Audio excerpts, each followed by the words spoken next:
Selamat siang hadirin sekalian. Bertemu lagi dengan saya dan kali ini kita akan membahas salah satu isu sosial di dalam masyarakat di bidang pendidikan, yakni isu tentang pendidikan karakter dalam pembelajaran daring. Kita akan lihat bersama-sama dan kita akan memasuki materi pada hari ini. Nah, pendidikan karakter atau penanaman karakter.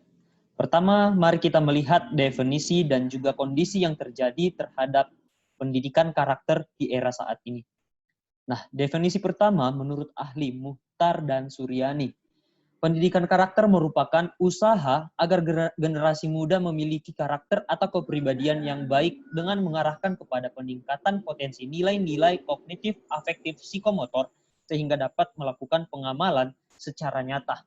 Generasi muda tentu termasuk di dalamnya peserta didik atau remaja, di mana kita harus mengusahakan agar mereka dapat memiliki karakter yang baik. Tentu tugas kita di sini adalah mengenai pembentukan karakter tersebut. Nah, kita lihat definisi kedua yang disampaikan oleh Licona pada tahun 1991 dan juga dimuat kembali dari dalam jurnal Harahap pada tahun 2019. Ini juga melihat pendidikan karakter sebagai suatu usaha untuk membantu seorang agar dapat memperhatikan, memahami, dan mengimplementasikan etika dan nilai yang ada.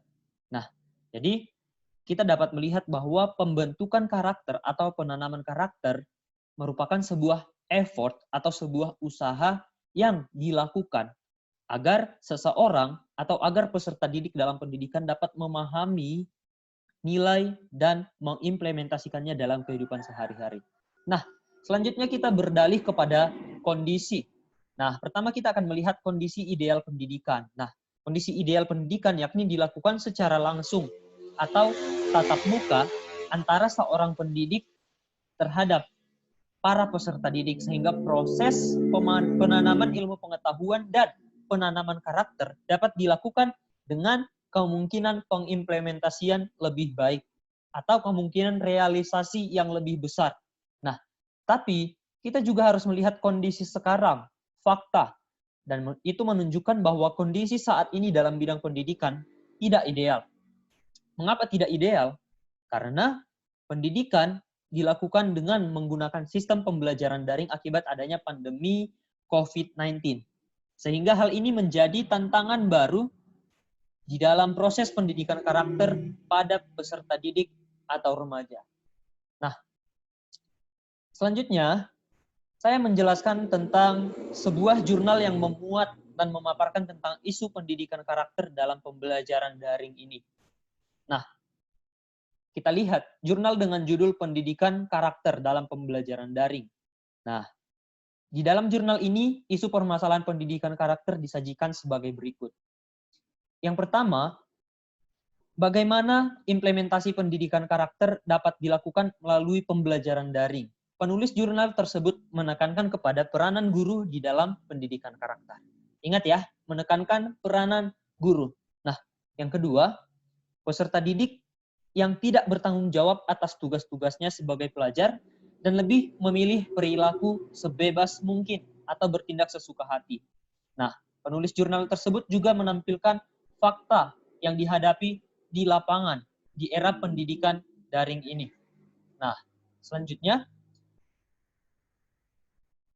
pada saat ini di era pembelajaran daring karena adanya pandemi COVID-19, perilaku buruk peserta didik itu semakin meningkat di kalangan masyarakat. Semakin banyak ditemukan kenakalan remaja. Nah, jurnal ini ditulis oleh Santika pada tahun 2020. Nah, next. Nah, kita akan melihat sebuah video mengenai salah satu kasus kenakalan peserta didik atau remaja yang terjadi di era pembelajaran daring ini. Sementara itu, tawuran dua kelompok pelajar juga terjadi di Kabupaten Tangerang, Banten. Warga yang kesal langsung membubarkan tawuran dan mengejar pelajar hingga jatuh.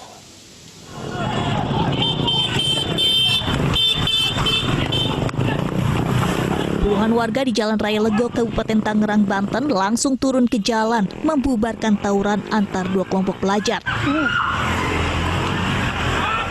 Sejumlah pelajar yang takut langsung berusaha menyelamatkan diri dari amukan warga hingga banyak pelajar yang terjatuh dari kendaraannya.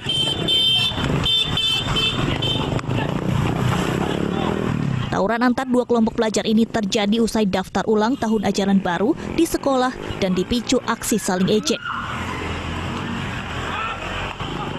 Habis dari mana gerombolan itu, tiba-tiba anak yang Pika itu lewat bawa motor, dikejar-kejar lah sama anak sekolah Pentek itu. Jadi kebetulan di sini rame, banyak supir-supir, akhirnya diubar sama supir-supir lah, dibubarkan gitu. Usai tawuran, sejumlah polisi dari Mapolsek Legok dan warga bersiaga untuk mengantisipasi adanya tawuran susulan yang dilakukan pelajar. Dari Kabupaten Tangerang, Banten.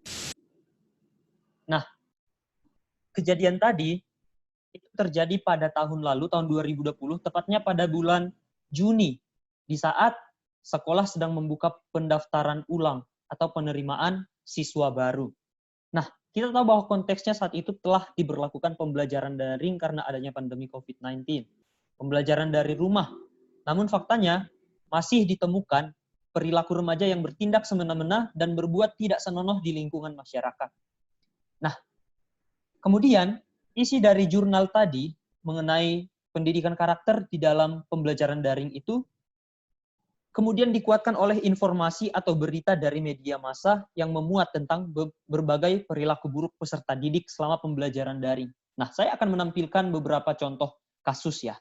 Yang pertama, kasus narkoba semakin meningkat di Sumbawa. Sebagian besar dilakoni oleh anak-anak atau pelajar dari jenjang SD hingga sekolah menengah.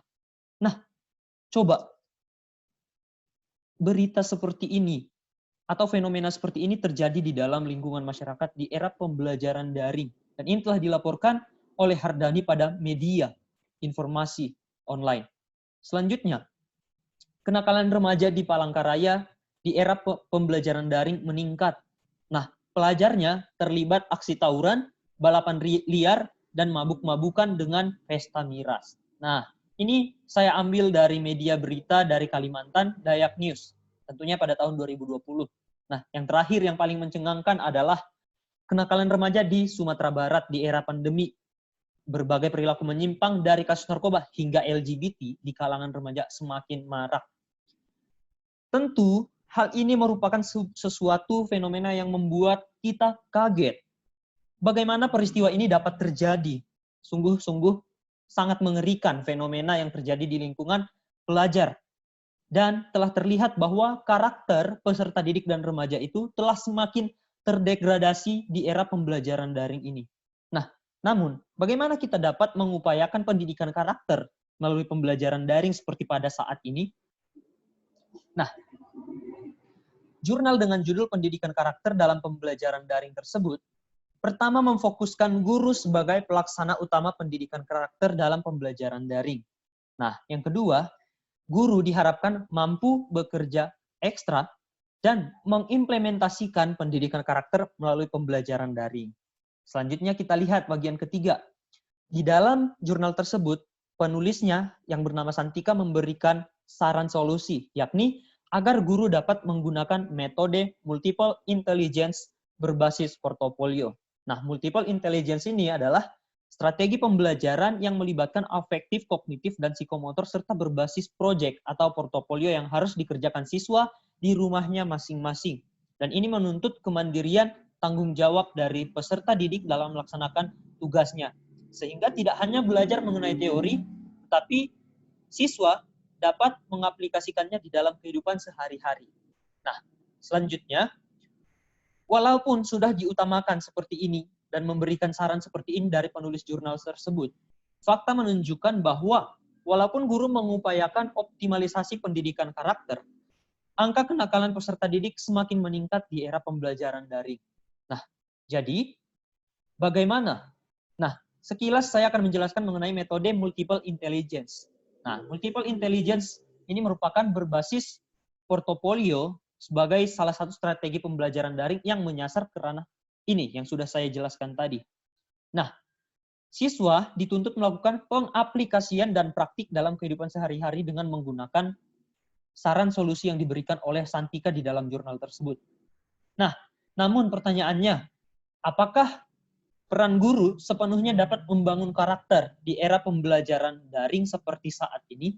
Apakah guru dapat mengulurkan tangan sepenuhnya kepada seluruh peserta didik di era pembelajaran daring saat ini? Mari kita lihat.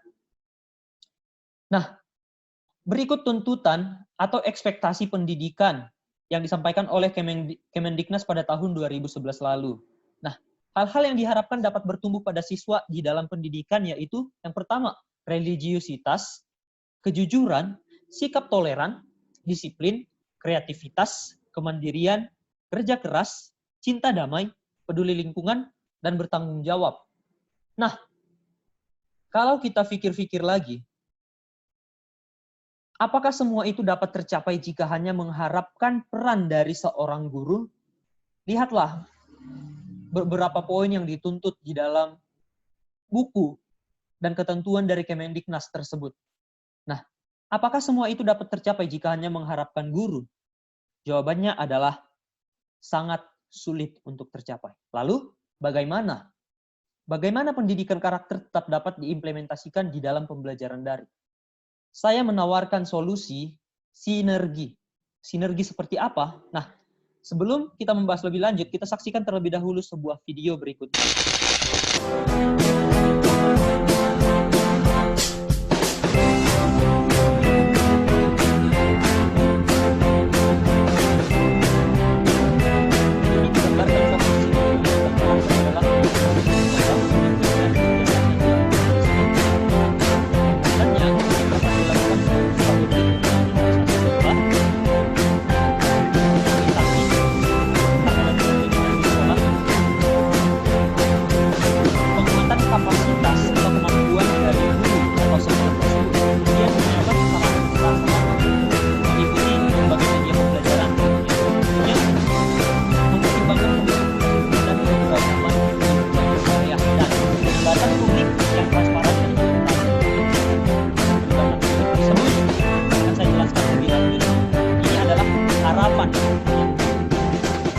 Dari adanya perjalanan pendidikan karakter dan pendidikan nasional secara umum di Indonesia.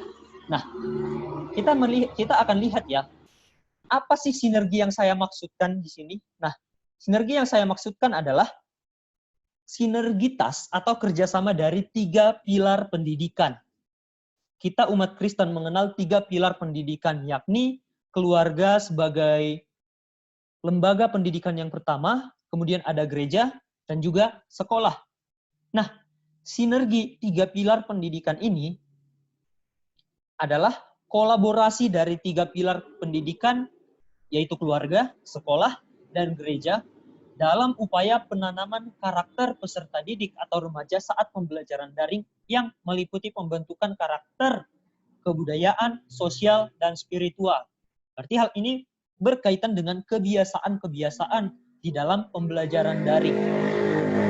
Nah, selanjutnya kita akan diberikan kembali pertanyaan ya.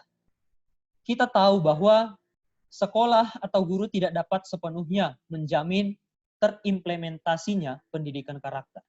Mengapa sekolah atau guru tidak dapat sepenuhnya diandalkan dalam upaya pendidikan karakter di era pembelajaran daring? Seorang guru tentunya akan berpikir ya mengenai hal ini, dan ini tentu merupakan salah satu pertanyaan yang berat. Alasan pertama adalah guru memiliki jangkauan yang sangat terbatas. Keadaan tidak memperbolehkan guru untuk bertemu secara langsung dengan peserta didik dalam melangsungkan proses pembelajaran, ilmu pengetahuan, dan karakter. Nah, selain itu, seorang guru hanya dapat mendidik dan menanamkan karakter melalui konten pembelajaran yang diupayakan terintegrasi dengan nilai moral, spiritual, sosial, dan nilai-nilai penting lainnya. Nah, kemudian, jika seperti itu, bagaimana? Seorang guru tidak dapat berjuang sendiri. Siswa memerlukan peranan pihak lain dalam hal proses pembentukan karakter. Nah, pihak lain yang saya maksudkan adalah orang-orang atau lembaga yang terlibat di dalam 3 pilar pendidikan tersebut, yakni orang tua, dan gereja atau masyarakat. Nah, kita lihat, terlebih dahulu kita harus mengetahui penyebab karakter peserta didik terdegradasi di era pembelajaran daring ini. Sebenarnya secara umum, usia remaja itu merupakan usia yang labil, yang sangat rentan dan sensitif, serta memiliki jiwa eksplorasi atau jiwa penasaran yang sangat tinggi. Nah, di sini kebanyakan remaja cenderung coba-coba. Nah, selanjutnya kita melihat ya, bahwa usia ini belum sepenuhnya mengenal siapa dirinya. Kita berbicara tentang identitas di sini. Sedangkan pembelajaran yang dilakukan secara onsite saja belum tentu menjamin pendidikan karakter dapat terimplementasi dengan baik. Apalagi pembelajaran daring yang dengan melihat kondisi yang telah saya sajikan, 2 poin di atas. Nah, kita beralih kepada poin yang ketiga. Nah, usia remaja ini cenderung berperilaku sesuka hati, keinginan untuk bebas, dan mengutamakan apa yang membuatnya senang. Tentu poin ketiga ini kecenderungan untuk memiliki kebebasan itu, dan pembelajaran daring ini sangat memicu terjadinya kenakalan-kenakalan dan permasalahan karakter yang ditunjukkan melalui sikap atau perilaku peserta didik atau remaja. Mengapa? Karena seolah-olah pendidikan sudah sebebas-bebasnya dan tidak ada lagi yang mengawasi selain guru. Karena siswa mengikuti pembelajaran di rumah. Mungkin orang tua juga atau keluarga sangat sibuk bekerja untuk memenuhi kebutuhan keluarga, sehingga siswa berperan sendirian dan mengupayakan sendirian apa yang harus dilakukan. Lalu bagaimana? Mari kita lihat bersama-sama ya. Sinergi yang dapat kita lakukan dari 3 pilar pendidikan tersebut. Yang pertama dari keluarga. Saya menyarankan yang pertama adalah orang tua atau keluarga dapat membangun kebiasaan atau karakter berbudaya yang meliputi kebiasaan spiritual dan kemandirian. Contoh sederhana adalah melatih anak setiap hari agar dapat beraktivitas sesuai dengan keteraturan. Contoh lagi, bisa membuatkan jadwal kepada anak. Kemudian yang kedua, keluarga atau orang tua dapat memberikan batasan, memberikan pengawasan, dan memberikan larangan terhadap anak. Nah, hal ini menyangkut kepada aktivitas yang dilakukan anak. Jadi, fungsi orang tua saat di rumah adalah mengupayakan semaksimal mungkin dalam memberikan batasan, memberikan pengawasan, dan memberikan larangan terhadap kegiatan-kegiatan yang boleh dan tidak boleh dilakukan oleh anak. Yang terakhir, ketiga, orang tua atau keluarga dapat berperan sebagai pembimbing, sebagai pengarah, dan penegur bagi anak dalam melaksanakan kegiatannya. Jika anak sudah salah melangkah, maka peran keluarga yakni berupaya menegur dan meluruskan kembali, mengarahkan kembali kepada jalan yang benar, yang sesuai dengan nilai moral etika yang berlaku di dalam keluarga. Nah, pilar yang kedua yaitu gereja.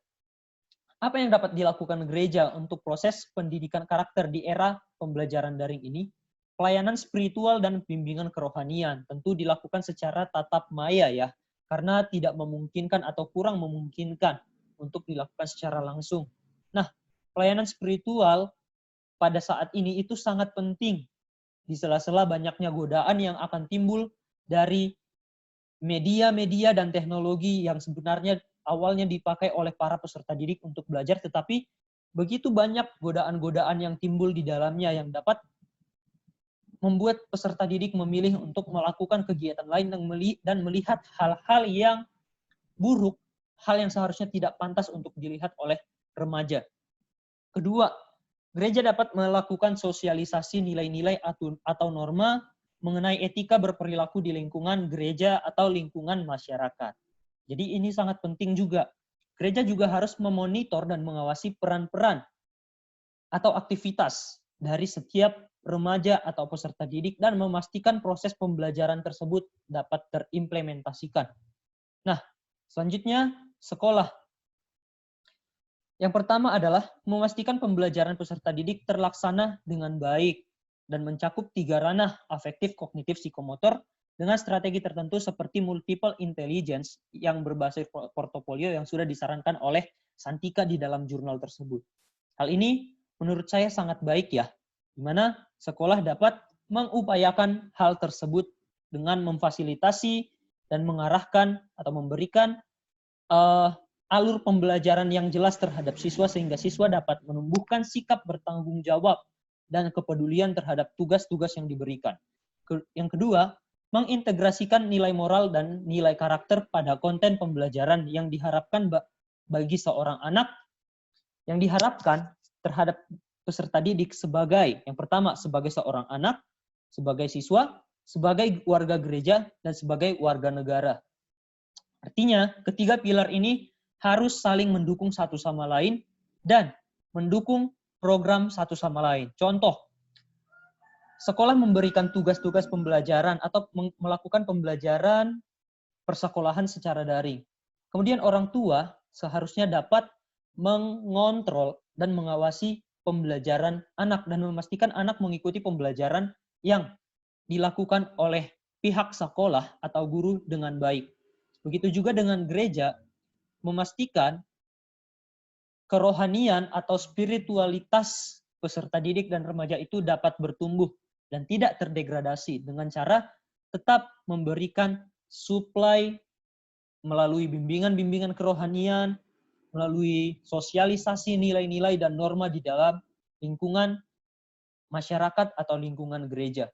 Sehingga kebiasaan-kebiasaan peserta didik akan terbentuk dan akan semakin baik dan tidak mengalami degradasi nilai-nilai karakter yang seharusnya yang diharapkan.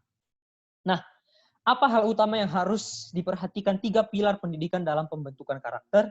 Nah, saya mengkajinya dengan menggunakan Biblical Christian Worldview. Nah, kita akan melihat, saya di sini memberikan 4 pemahaman yang harus dimiliki oleh 3 pilar pendidikan tersebut dalam proses pendidikan karakter atau pembentukan karakter di era pembelajaran daring. Yang pertama, pendidikan atau pengimplementasian atau segala usaha yang kita lakukan itu haruslah berpusat kepada Kristus. Mengapa? Jangan sampai ketiga pilar ini berperilaku otoriter dan hanya ingin maunya sendiri dan mengupayakan agar anak disiplin, namun dengan cara yang salah. Kita harus mampu mengarahkan pendidikan tersebut agar anak dapat semakin memahami kasih Kristus dan memahami identitas dirinya di dalam Kristus. Sehingga aktivitas dan kegiatan sehari-hari di dalam pembelajaran dapat dilakukan oleh siswa dengan sangat baik. Kebanyakan peserta didik yang masih berusia remaja belum atau kurang memahami tentang siapa dirinya sebenarnya, tentang siapa dirinya dan bagaimana jati dirinya. Sehingga guru, orang tua, dan gereja sangat perlu berkolaborasi agar anak dapat semakin memiliki pemahaman tentang kasih Kristus. Dan proses pendidikan ini kita pusatkan kepada Kristus. Kemudian, 3 pilar pendidikan ini harus mengajarkan peserta didik atau remaja agar dapat bersifat reflektif dan dapat menggumulkan pertanyaan, why I doing what I'm doing? Kenapa siswa melakukan hal yang dilakukan oleh siswa tersebut?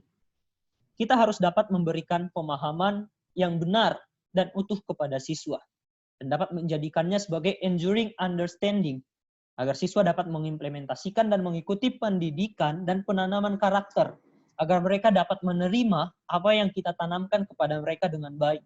Nah, terakhir, melatih dan mengarahkan peserta didik atau remaja untuk trust and obey atau percaya agar dapat percaya dan taat. Yang pertama sebagai seorang Kristen, sebagai seorang remaja Kristen. Kedua, sebagai seorang anak laki-laki atau sebagai seorang anak perempuan di dalam keluarga. Dan yang terakhir adalah sebagai seorang siswa di sekolah. Sehingga peserta didik memiliki tuntutan dan tuntunan apa yang harus mereka lakukan sebagai siswa.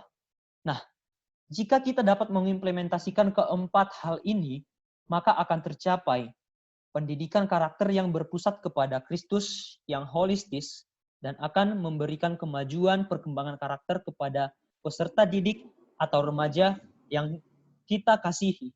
Nah, demikian presentasi yang dapat saya lakukan dan di sini saya akan memberikan kesimpulan ya. Nah, peserta didik atau remaja mengalami penurunan kualitas karakter di era pembelajaran daring dan pandemi COVID-19. Untuk kita tahu bahwa kebebasan yang ada di pembelajaran daring itu dapat memicu kebebasan yang sebebas-bebasnya kepada siswa untuk melakukan apapun yang disenanginya. Nah, Usia remaja ini adalah usia yang sangat labil dan goyah sehingga sangat mudah untuk terpengaruh hal yang tidak baik. Isu permasalahan karakter sangatlah penting untuk diatasi. Pendidikan karakter dapat mengatasi permasalahan karakter melalui sinergi 3 pilar pendidikan, yakni keluarga, gereja, dan sekolah yang harus mempusatkan pendidikan karakter kepada Kristus atau God-centered. Nah, peserta didik atau remaja harus diarahkan dan dibimbing agar memiliki karakter Kristiani yang berpusat kepada Kristus. Sehingga apa yang kita harapkan, apa yang diharapkan gereja, masyarakat, yang diharapkan Kemendiknas, semuanya dapat terpenuhi di dalam sistem pembelajaran daring tersebut. Demikianlah presentasi yang dapat saya sampaikan pada kesempatan hari ini, dan ini adalah daftar referensi dan informasi yang saya kumpulkan dari berbagai media terhadap isu pendidikan karakter dan permasalahannya di dalam pembelajaran daring saat ini. Demikianlah hal yang dapat saya sampaikan pada kesempatan ini. Saya mengucapkan terima kasih atas perhatian saudara-saudara sekalian. Semoga bermanfaat. Shalom.